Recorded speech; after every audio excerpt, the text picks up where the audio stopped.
Number 2، گرمیوں میں بند کمرے میں یا بند برتن میں سالن زیادہ دیر تک پڑا رہے تو سڑ جاتا ہے، اس کے اندر بدبو پیدا ہو جاتی ہے، کیمیکل ریئیکشن ہو جاتا ہے، اس کے نتیجے میں سالن کے اندر خود بخود ایک ابال پیدا ہو جاتا ہے اور چکھنے سے تھوڑا کھٹا محسوس ہوتا ہے۔ اس سے معلوم ہوا کھانے میں 2 چیزیں اضافی پیدا ہو گئیں جو یہ ہیں: نمبر 1 ہوا یعنی گیس، نمبر 2 کھٹا پن یا ترشی یا تیزابیت۔ ان 2 مثالوں کو مد نظر رکھ کر آپ سمجھیں کہ یہ برتن جس کے اندر غذا پڑی ہوئی ہے وہ آپ کا معدہ ہے۔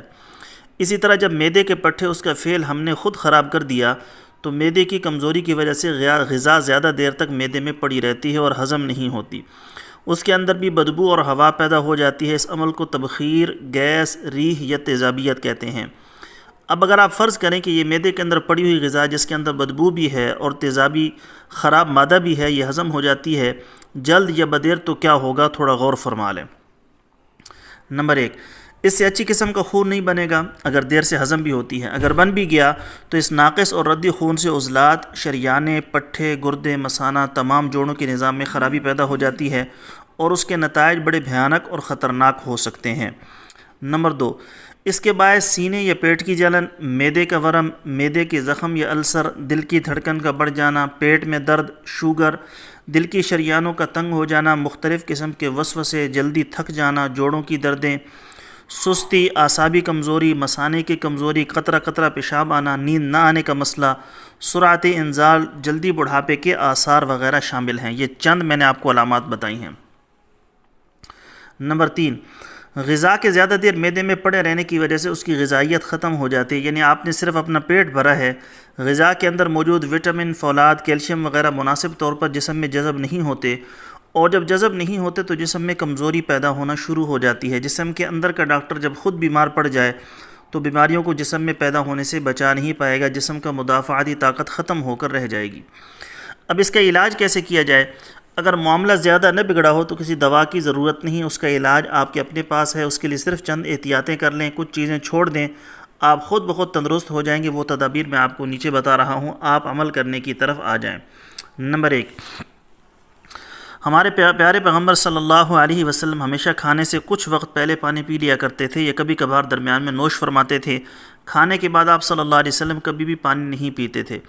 اس سے ہوتا کیا ہے؟ ہمارا معدہ ایک بڑے تندور کی طرح کام کرتا ہے، اس کے اندر کی فضا بہت گرم ہوتی ہے۔ جب ہم غذا کھاتے ہیں تو معدہ مزید تپ جاتا ہے تاکہ غذا ہضم ہو جائے، اور ہم کیا کرتے ہیں کہ اس تپے ہوئے تندور کو تباہ کر ڈالتے ہیں۔ اس حالت میں نارمل پانی پینا بھی نقصان دہ ہوتا ہے اور ہم ٹھنڈا ٹھار پانی یا کولڈ ڈرنک گھٹا گھٹ معدے میں انڈیل دیتے ہیں۔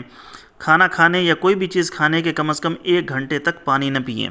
میں آپ کو یہ نہیں بتا رہا کہ آپ کوئی خلاف سنت کام کر رہے ہیں، پیاس لگے تو پانی پی سکتے ہیں، لیکن یہ طبی اعتبار سے آپ کی صحت کے لیے ٹھیک نہیں ہے۔ نمبر 2، کھانا کھانے کے بعد ہلکی پھلکی چہل قدمی ضرور کریں، اگر ٹائم نہیں ہے تو 10 یا 15 بیٹھکیں ضرور نکال لیں۔ نمبر 3، کولڈ ڈرنک اپنی عادت نہ بنائیں۔ کیا یہ ضروری ہے کہ ہم اپنے ہاتھوں اپنی زندگی پیسے دے کر تباہ کر ڈالیں؟ یہ ایک ایسا زہر ہے جو معدے کے کانٹے برباد کر دیتا ہے، معدہ بیکار اور ہڈیاں بھربھری کر دیتا ہے، پٹھے کمزور کرتا ہے، گردے ناکارہ بنا دیتا ہے۔ نمبر 4، رات کا کھانا سونے سے کم از کم 3 گھنٹے پہلے کھایا جائے۔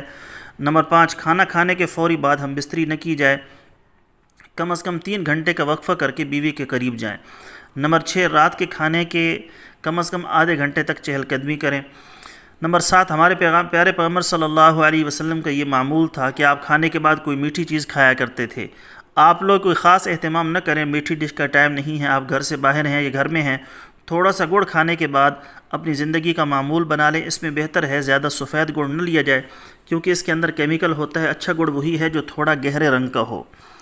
نمبر 8، اکثر لوگ پھکی کھانے کی شوقین ہو جاتے ہیں، بلا ضرورت یا ہر وقت پھکی کھانا بھی کولڈ ڈرنک کی طرح معدے کو نقصان دیتا ہے۔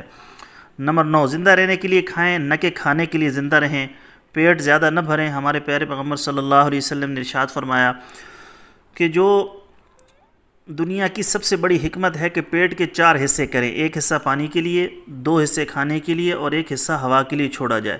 جو کوئی بھی اس پر عمل کرے گا کبھی بیمار نہیں ہوگا۔ ہم کیا کرتے ہیں کہ کوئی شادی کا فنکشن ہو تو 1 دن پہلے کھانے کا فاقہ کر لیتے ہیں اور فارمی چکن یا مٹن گلے تک پیٹ میں بھر لیتے ہیں اور اوپر سے کولڈ ڈرنک پی لیتے ہیں اور گھر آ کر طبیعت خراب ہو جاتی ہے۔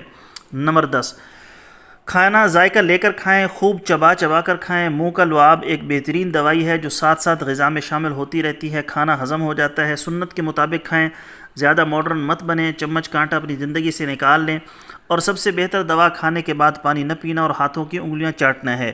ہمارے پیارے پیغمبر صلی اللہ علیہ وسلم کے اس عمل کو میڈیکل سائنس نے بھی تسلیم کیا ہے کہ ہمارے ہاتھ کی انگلیوں کے پوروں میں ایک ایسا مادہ ہوتا ہے جو ہاضمے کے فعل کو ٹھیک رکھتا ہے اور غذا جسم کا حصہ بنتی ہے۔ اگر کوئی آپ کی انگلیاں چاٹنے کے عمل پر تنقید کرتا ہے یا مذاق کرتا ہے تو یوں سمجھے کہ وہ ہمارے پیارے پیغمبر صلی اللہ علیہ وسلم کی سنت کی توہین کا مرتکب ہو رہا ہے۔ بہت سے لوگوں نے انگلیاں چاٹنے کے عمل پر لطائف بنا رکھے ہیں، اللہ سے ڈریں کہیں اس پر آپ کی پکڑ نہ ہو جائے۔ انگلیاں چاٹنے کو اپنا معمول بنائیں اور غذا بھی ہضم کریں اور ثواب بھی لیں۔ نمبر 11، کھانا کھاتے ہوئے اگر کوئی پاس کھڑا ہو اس کو بھی دعوت دے دیں، اس سے آپ کے رزق میں کمی نہیں آئے گی بلکہ اضافہ ہی ہوگا۔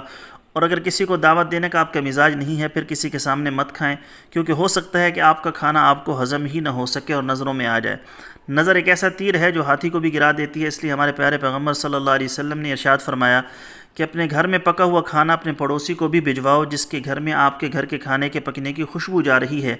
اس میں یہ بھی حکمت کار فرما ہے کہ آپ اس کے حسد کا شکار نہ ہو جائیں اور آپ کا یہی کھانا کہیں آپ کی بیماری کا باعث نہ بن جائے۔ زندگی کو بہتر طور پر گزارنا چاہیے تو اپنی خوراک اور کھانے کا انداز سنت کے مطابق کر لیں، اللہ تعالیٰ آپ کو ہنستا مسکراتا رکھے۔ اب میں آپ کو نسخہ بتانے لگا ہوں۔ معدے کی جلن، گیس، تیزابیت، بھوک نہ لگنا، کھٹے ڈکار، معدے کا ورم، منہ کا پک جانا، بلڈ پریشر کا زیادہ ہو جانا، ان سب علامات میں فوری اثر دوا ہے۔ کون کون سی چیزیں ہیں جی؟ نمبر 1، مغز کشنیز خشک 20 گرام، مغز بادیان 20 گرام، الائچی خرد 1 gram, soda bicarb 1 gram, ملٹھی 1 گرام، کوزہ مصری 50 گرام، ست پودینہ 15 mg۔ سب کو پیس کر صفوف بنا لیں۔ ایک ماشا دن میں 3 سے 4 مرتبہ پانی کے ساتھ استعمال کرنا ہے۔